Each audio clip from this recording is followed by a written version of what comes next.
The report acknowledges that South African container ports have demonstrated resilience and improvement, particularly in 2024. This is despite facing significant external pressures and internal structures challenges. The Red Sea crisis, which diverted large volumes of Asia to Europe trade around the Cape of Good Hope, placed new demands on the country's port capacity and operational efficiency. Even with these improvements, Durban was ranked 403rd out of 403 ports, making it the lowest performing port in the index for 2024. According to the report, only 52% of a vessel's time in port was spent productively at berth, with the remaining 48% spent waiting at anchor or on arrival operations. Ngqura Port ranked 402nd out of 403 ports, and Port Elizabeth ranked 395th out of 403 ports. Siyabonga Mthembu, partner and Gqeberha managing partner at BDO South Africa, explains how the Red Sea crisis exacerbated the challenges that South Africa was already facing.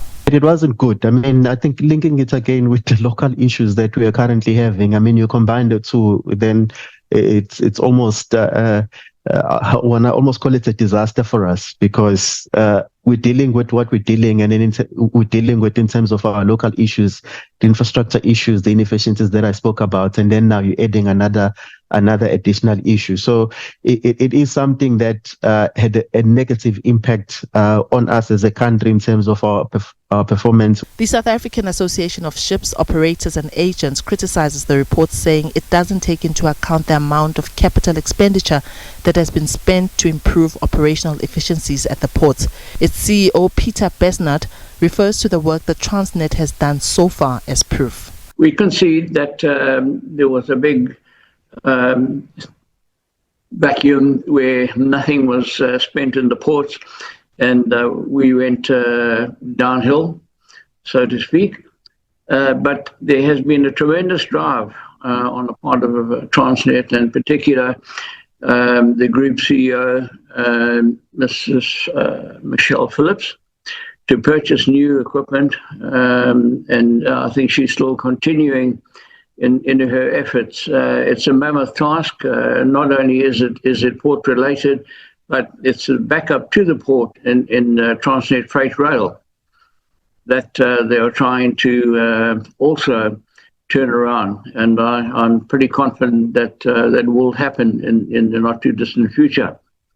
Of course, rail is an important part of the terminal to evacuate containers, and also to bring containers to the port. Cape Town improved its container port performance index score by nearly 240 points, marking one of the strongest gains globally.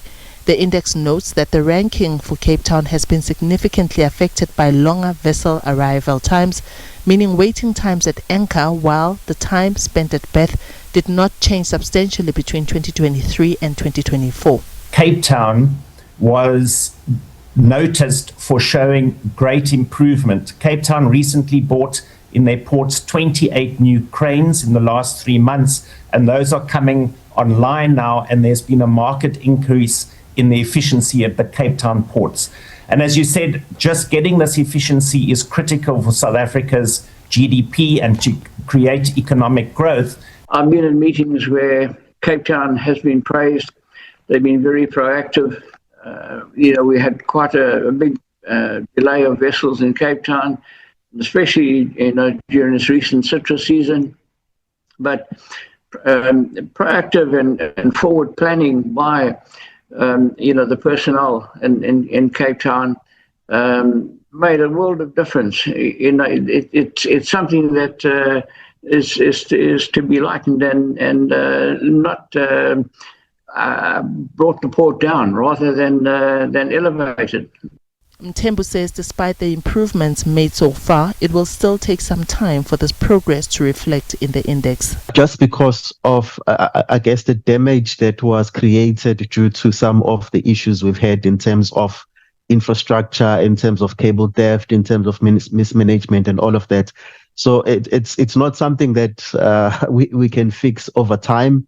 It is going to take time. I think what's going to help as well, I think it's the private-public partnership that we're seeing, where we're seeing private sector coming on board to basically assist Transnet in creating those efficiencies. Diabosito, SABC News, Johannesburg.